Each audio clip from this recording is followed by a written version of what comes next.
大家好，我是小莹。今天我们用土豆来做好吃的。首先准备2个土豆，去皮，然后把去皮的土豆去头去尾，再对半切开，然后在侧面先切下来1片，这样不容易打滑。再切成不薄不厚的土豆片，然后改刀切成土豆丝，最后切成这样的小碎丁。切好之后装入碗中，然后碗里面加1勺盐，用筷子搅拌均匀，搅匀之后腌制10分钟。然后准备1块有肥有瘦的猪肉，先切成薄薄的厚片，再切成猪肉末。切好之后装入大一点的碗中。接下来准备半个洋葱，先切薄片，再切成洋葱丁。切好之后和肉末放在一起。再准备1小块生姜，先切薄片，再切成姜丝，最后切成姜末。切好之后装入肉馅的碗中，然后碗里面加1勺生抽，1勺料酒，1勺黄豆酱，1勺胡椒粉，1小勺盐，最后加1勺香油，搅拌均匀。搅拌均匀之后腌制5分钟。再准备半根胡萝卜，切成圆片，切好之后装入大一点的盘中，把它摆放整齐，放一旁备用。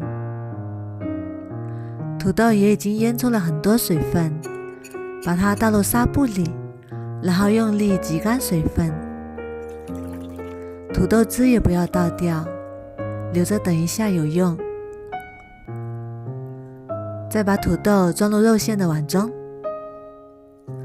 然后用筷子充分搅拌均匀。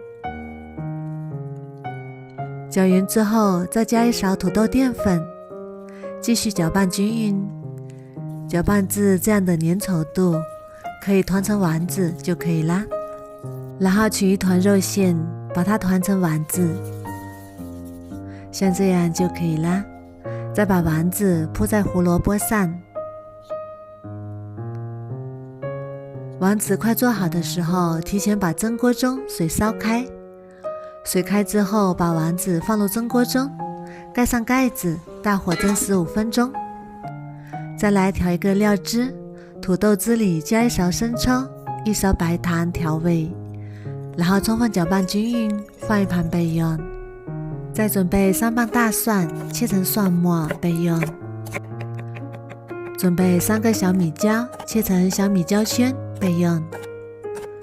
再把锅烧热，加少许食用油，油热之后把小米椒和蒜末加进来，翻炒出香味，炒至蒜末微微花黄，然后把料汁倒进来，煮至汤汁变粘稠，像这样就可以啦。然后关火备用。我们的丸子也已经蒸熟啦，哇，好香啊！然后把酱汁淋在丸子上，哇，真的是太香了。最后再撒点葱花，美味继承。这样做的丸子非常的鲜嫩，口感有一点微辣，孩子也可以吃。